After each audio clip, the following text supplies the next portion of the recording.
Anne of Avonlea, Chapter 21. Sweet Miss Lavendar.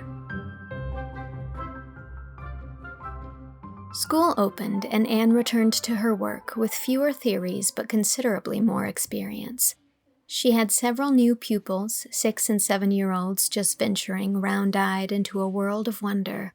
Among them were Davy and Dora. Davy sat with Milty Boulter, who had been going to school for a year and was therefore quite a man of the world. Dora had made a compact at Sunday school the previous Sunday to sit with Lily Sloane, but Lily Sloane not coming the first day, she was temporarily assigned to Mirabel Cotton, who was 10 years old and therefore, in Dora's eyes, one of the big girls. "I think school is great fun," Davy told Marilla when he got home that night. "You said I'd find it hard to sit still, and I did. You mostly do tell the truth, I notice. But you can wriggle your legs about under the desk, and that helps a lot. It's splendid to have so many boys to play with. I sit with Milty Boulter, and he's fine. He's longer than me, but I'm wider. It's nicer to sit in the back seats, but you can't sit there till your legs grow long enough to touch the floor. Milty drawed a picture of Anne on his slate, and it was awful ugly, and I told him if he made pictures of Anne like that, I'd lick him at recess. I thought first I'd draw one of him and put horns and a tail on it, but I was afraid it would hurt his feelings, and Anne says you should never hurt anybody's feelings. It seems it's dreadful to have your feelings hurt. It's better to knock a boy down than hurt his feelings if you must do something. Milty said he wasn't scared of me, but he'd just as soon call it somebody else to oblige me, so he rubbed out Anne's name and printed Barbara Shaw's under it. Milty doesn't like Barbara because she calls him a sweet little boy, and once she patted him on his head." Dora said primly that she liked school, but she was very quiet, even for her, and when at twilight Marilla bade her go upstairs to bed, she hesitated and began to cry. I'm frightened, she sobbed. I don't want to go upstairs alone in the dark. What notion have you got into your head now? Demanded Marilla. I'm sure you've gone to bed alone all summer and never been frightened before. Dora still continued to cry, so Anne picked her up, cuddled her sympathetically, and whispered, "Tell Anne all about it, sweetheart. What are you frightened of?" Of Maribel Cotton's uncle, sobbed Dora. Maribel Cotton told me all about her family today in school. Nearly everybody in her family has died. And all her grandfathers and grandmothers, ever so many uncles and aunts. They have a habit of dying, Maribel says. Maribel's awful proud of having so many dead relations, and she told me what they all died of and what they said and how they looked in their coffins. And Maribel says one of her uncles was seen walking around the house after he was buried. Her mother saw him. I don't mind the rest so much, but I can't help thinking of that uncle. Anne went upstairs with Dora and sat by her until she fell asleep. The next day, Mirabel Cotton was kept in at recess and, gently but firmly, given to understand that when you were so unfortunate as to possess an uncle who persisted in walking about houses after he had been decently interred, it was not in good taste to talk about that eccentric gentleman to your deskmate of tender years. Mirabel thought this very harsh. The Cottons had not much to boast of. How was she to keep up her prestige among her schoolmates if she were forbidden to make capital out of the family ghost? September slipped by into a gold and crimson graciousness of October. One Friday evening, Diana came over. "I had a letter from Ella Kimball today, Anne, and she wants us to go over to tea tomorrow afternoon to meet her cousin, Irene Trent, from town. But we can't get one of our horses to go, or they'll all be in use tomorrow. And your pony is lame. So I suppose we can't go." "Why can't we walk?" suggested Anne. "If we go straight back through the woods, we'll strike the West Grafton Road not far from the Kimball place. I was through that way last winter, and I know the road. It's no more than 4 miles, and we won't have to walk home, for Oliver Kimball will be sure to drive us. He'll be only too glad of the excuse, for he goes to see Carrie Sloane, and they say his father will hardly ever let him have a horse." It was accordingly arranged that they should walk, and the following afternoon they set out, going by way of Lover's Lane to the back of the Cuthbert farm, where they found a road leading into the heart of acres of glimmering beech and maple woods, which were all in a wondrous glow of flame and gold, lying in a great purple stillness and peace. "It's as if the year were kneeling to pray in a vast cathedral full of mellow-stained light, isn't it?" said Anne dreamily. "It doesn't seem right to hurry through it, does it?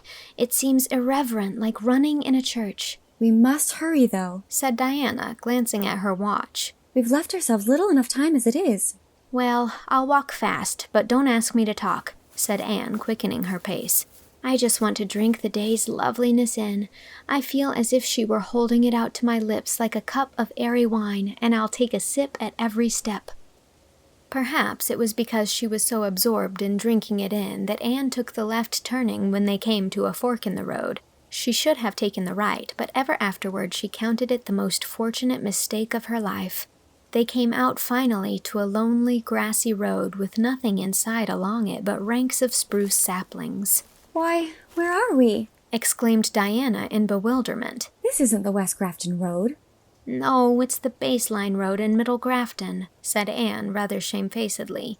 "I must have taken the wrong turning at the fork. I don't know where we are exactly, but we must be all of 3 miles from Kimball's still." "No, we can't get there by 5, for it's 4:30 now," said Diana with a despairing look at her watch. "We'll arrive after they've had their tea, and they'll have all the bother of getting ours over again." "We'd better turn back and go home," suggested Anne humbly, but Diana, after consideration, vetoed this. "No, we may as well go and spend the evening, since we have come this far." A few yards further on the girls came to a place where the road forked again. "Which of these do we take?" asked Diana dubiously. Anne shook her head. "I don't know, and we can't afford to make any more mistakes. Here is a gate and a lane leading right into the wood. There must be a house at the other side. Let us go down and inquire." "What a romantic old lane this is," said Diana as they walked along its twists and turns. It ran under patriarchal old firs whose branches met above, creating a perpetual gloom in which nothing except moss could grow. On either hand were brown floors, crossed here and there by fallen lances of sunlight. All was very still and remote, as if the world and the cares of the world were far away. "I feel as if we were walking through an enchanted forest," said Anne in a hushed tone. "Do you suppose we'll ever find our way back to the real world again, Diana? We shall presently come to a palace with a spellbound princess in it, I think." Around the next turn they came in sight, not indeed of a palace, but of a little house almost as surprising as a palace would have been in this province of conventional wooden farmhouses, all as much alike in general characteristics as if they had grown from the same seed. Anne stopped short in rapture, and Diana exclaimed, "Oh, I know where we are now. That is the little stone house where Miss Lavendar Lewis lives. Echo Lodge, she calls it, I think. I've often heard of it, but I've never seen it before. Isn't it a romantic spot?" "It's the sweetest, prettiest place I ever saw or imagined," said Anne delightedly. "It looks like a bit out of a storybook or a dream." The house was a low-eaved structure built of undressed blocks of Red Island sandstone with a little peaked roof out of which peered 2 dormer windows, with quaint wooden hoods over them, and 2 great chimneys. The whole house was covered with a luxuriant growth of ivy, finding easy foothold on the rough stonework and turned by autumn frosts to most beautiful bronze and wine-red tints. Before the house was an oblong garden to which the lane gate where the girls were standing opened.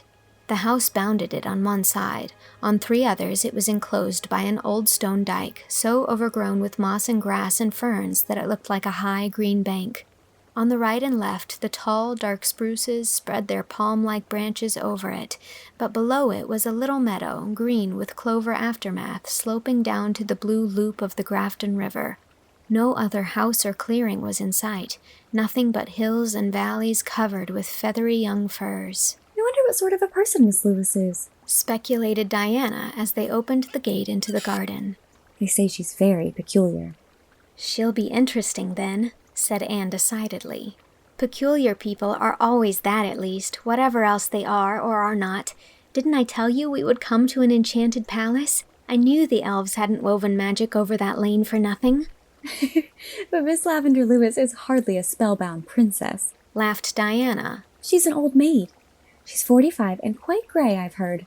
Oh, that's only part of the spell, asserted Anne confidently. At heart, she's young and beautiful still, and if we only knew how to unloose the spell, she would step forth radiant and fair again. But we don't know how. It's always and only the prince who knows that, and Miss Lavendar's prince hasn't come yet. Perhaps some fatal mischance has befallen him, though that's against the law of all fairy tales. I'm afraid he came long ago and went away again, said Diana. They say she used to be engaged to Stephen Irving, Paul's father, when they were young, but they quarreled and parted. Hush, warned Anne. The door is open. The girls paused in the porch under the tendrils of ivy and knocked at the open door. There was a patter of steps inside, and a rather odd little personage presented herself, a girl of about 14, with a freckled face, a snub nose, and a mouth so wide that it did really seem as if it stretched from ear to ear, and 2 long braids of fair hair tied with 2 enormous bows of blue ribbon. Is Miss Lewis at home? Asked Diana. Yes, ma'am. Come in, ma'am, this way, ma'am, and sit down, ma'am. I'll tell Miss Lavendar you're here, ma'am. She's upstairs, ma'am. With this, the small handmaiden whisked out of sight, and the girls, left alone, looked about them with delighted eyes. The interior of this wonderful little house was quite as interesting as its exterior. The room had a low ceiling and 2 square, small-paned windows, curtained with muslin frills. All the furnishings were old-fashioned, but so well and daintily kept that the effect was delicious. But it must be candidly admitted that the most attractive feature to 2 healthy girls who had just tramped 4 miles through autumn air was a table set out with pale blue china and laden with delicacies, while little golden-hued ferns scattered over the cloth gave it what Anne would have termed a festal air. "Miss Lavendar must be expecting company to tea," she whispered. "There are 6 places set, but what a funny little girl she has. She looked like a messenger from a pixie land. I suppose she could have told us the road, but I was curious to see Miss Lavendar. Shh, she's coming." And with that, Miss Lavendar Lewis was standing in the doorway. The girls were so surprised that they forgot good manners and simply stared. They had unconsciously been expecting to see the usual type of elderly spinster as known to their experience, a rather angular personage with prim gray hair and spectacles. Nothing more unlike Miss Lavendar could possibly be imagined.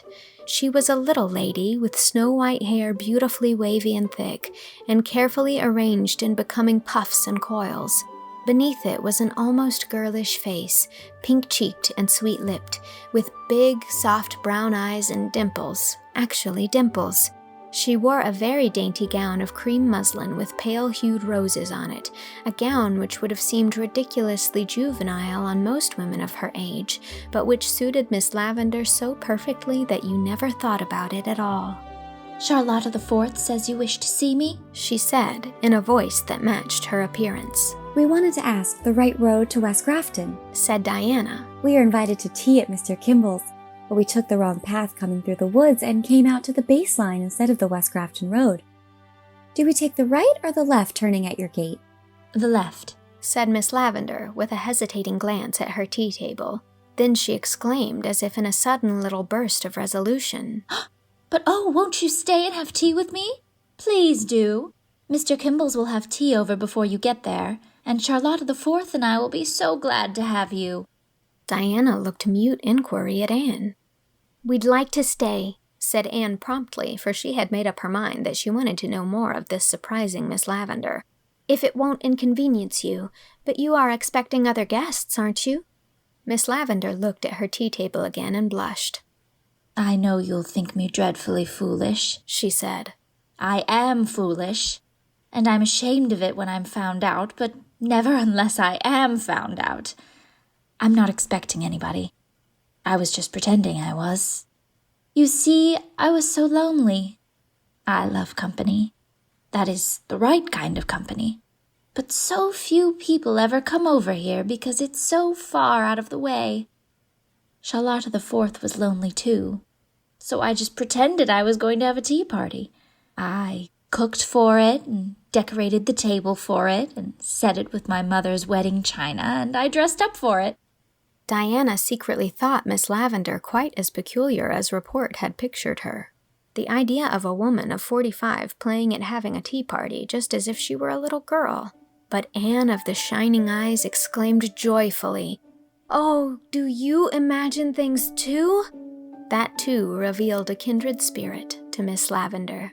Yes, I do, she confessed boldly. Of course, it's silly in anybody as old as I am, but what is the use of being an independent old maid if you can't be silly when you want to, and when it doesn't hurt anybody?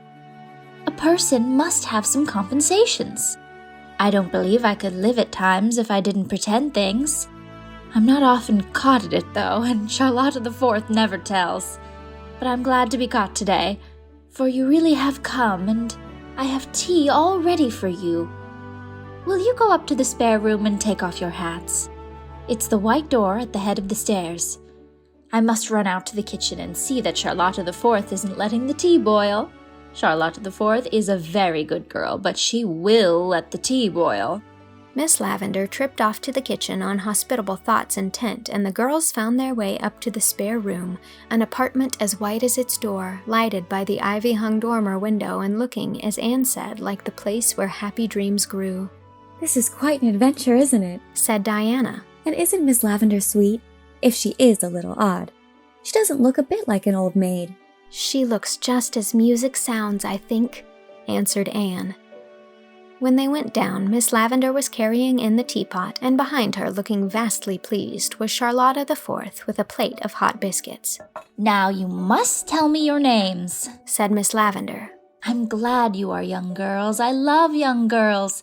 It's so easy to pretend I'm a girl myself when I'm with them. I do hate," with a little grimace, "to believe I'm old. Now who are you, just for convenience sake?" "Diana Barry and Anne Shirley. May I pretend that I've known you for 100 years and call you Anne and Diana right away?" You may, the girls said both together. "Then let's just sit comfortably down and eat everything," said Miss Lavendar happily. "Charlotta, you sit at the foot and help with the chicken. It is so fortunate that I made the sponge cake and donuts. Of course, it was foolish to do it for my imaginary guests. I know Charlotta the Fourth thought so, didn't you, Charlotta? But you see how well it has turned out. Of course they wouldn't have been wasted, for Charlotta the Fourth and I could have eaten them through a time. But sponge cake is not a thing that improves with time." That was a merry and memorable meal, and when it was over, they all went out to the garden, lying in the glamour of sunset. "I do think you have the loveliest place here," said Diana, looking round her admiringly. "Why do you call it Echo Lodge?" asked Anne. "Charlotta," said Miss Lavendar, "go into the house and bring the little tin horn that is hanging over the clock shelf." Charlotta the Fourth skipped off and returned with the horn. "Blow it, Charlotta," commanded Miss Lavendar. Charlotta accordingly blew a rather raucous, strident blast. There was a moment's stillness, and then from the woods over the river came a multitude of fairy echoes, sweet, elusive, silvery, as if all the horns of Elfland were blowing against the sunset. Anne and Diana exclaimed in delight. "Oh!" "Now laugh, Charlotta. Laugh loudly." Charlotta, who would probably have obeyed if Miss Lavendar had told her to stand on her head, climbed upon the stone bench and laughed loud and heartily. Back came the echoes, as if a host of pixie people were mimicking her laughter in the purple woodlands and along the fir-fringed points. "People always admire my echoes very much," said Miss Lavendar, as if the echoes were her personal property. "I love them myself. They are very good company, with a little pretending. On calm evenings, Charlotta the Fourth and I often sit out here and amuse ourselves with them. Charlotta, take back the horn and hang it carefully in its place." "Why do you call her Charlotta the Fourth?" asked Diana, who was bursting with curiosity on this point.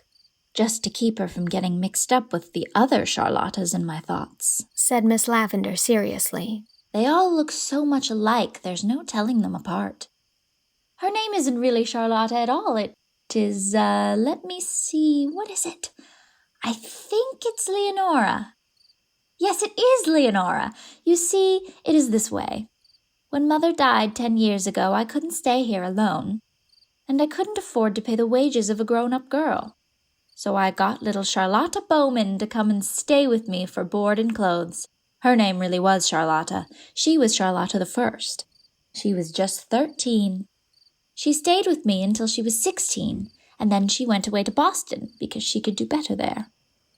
Her sister came to stay with me then. Her name was Julietta. Mrs. Bowman had a weakness for fancy names, I think. But she looked so like Charlotta that I kept calling her that all the time. And she didn't mind. So I gave up trying to remember her right name. She was Charlotta the Second. And when she went away, Evelina came, and she was Charlotta the Third. Now I have Charlotta the Fourth, but when she is 16, she's 14 now. She will want to go to Boston too. And what shall I do then? I really do not know. Charlotta the Fourth is the last of the Bowman girls and the best. The other Charlottas always let me see that they thought it silly of me to pretend things, but Charlotta the Fourth never does, no matter what she may really think. I don't care what people think about me if they don't let me see it. Well, said Diana, looking regretfully at the setting sun. I suppose we must go if we want to get to Mr. Kimball's before dark. We've had a lovely time, Miss Lewis. Won't you come again to see me? Pleaded Miss Lavendar. Tall Anne put her arm about the little lady. Indeed we shall, she promised. Now that we have discovered you, we'll wear out our welcome coming to see you. Yes, we must go. We must tear ourselves away, as Paul Irving says every time he comes to Green Gables. Paul Irving? There was a subtle change in Miss Lavendar's voice. Who is he? I didn't think there was anybody of that name in Avonlea. Anne felt vexed at her own heedlessness. She had forgotten about Miss Lavendar's old romance when Paul's name slipped out. He is a little pupil of mine, she explained slowly. He came from Boston last year to live with his grandmother, Mrs. Irving of the Shore Road. Is he Stephen Irving's son? Miss Lavendar asked, bending over her namesake border so that her face was hidden. Yes. I'm going to give you girls a bunch of lavender apiece, said Miss Lavendar brightly, as if she had not heard the answer to her question. It's very sweet, don't you think? Mother always loved it. She planted these borders long ago. Father named me Lavendar because he was so fond of it. The very first time he saw Mother was when he visited her home in East Grafton with her brother. He fell in love with her at first sight, and they put him in the spare bedroom to sleep, and the sheets were scented with lavender, and he lay awake all night and thought of her. He always loved the scent of lavender after that, and that was why he gave me the name. Don't forget to come back soon, girls dear. We'll be looking for you, Charlotta the Fourth and I. She opened the gate under the firs for them to pass through. She looked suddenly old and tired. Her parting smile was as sweet with ineradicable youth as ever, but when the girls looked back from the first curve in the lane, they saw her sitting on the old stone bench under the silver poplar in the middle of the garden, with her head leaning wearily on her hand. She does look lonely, said Diana softly. We must come often to see her. I think her parents gave her the only right and fitting name that could possibly be given to her, said Anne. If they had been so blind as to name her Elizabeth or Nellie or Muriel, she must have been called Lavendar just the same, I think. It's so suggestive of sweetness and old-fashioned graces and silk attire. Now my name just smacks of bread and butter, patchwork and chores. Oh, I don't think so, said Diana. Anne seems to me real stately and like a queen. But I'd like Karen Huppuck if that happened to be your name. I think people make their names nice or ugly just by what they are themselves. I can't bear Josie or Gertie for names now, but before I knew the Pye girls, I thought them real pretty. That's a lovely idea, Diana, said Anne enthusiastically. Living so that you beautify your name, even if it wasn't beautiful to begin with, making it stand in people's thoughts for something so lovely and pleasant that they never think of it by itself. Thank you, Diana.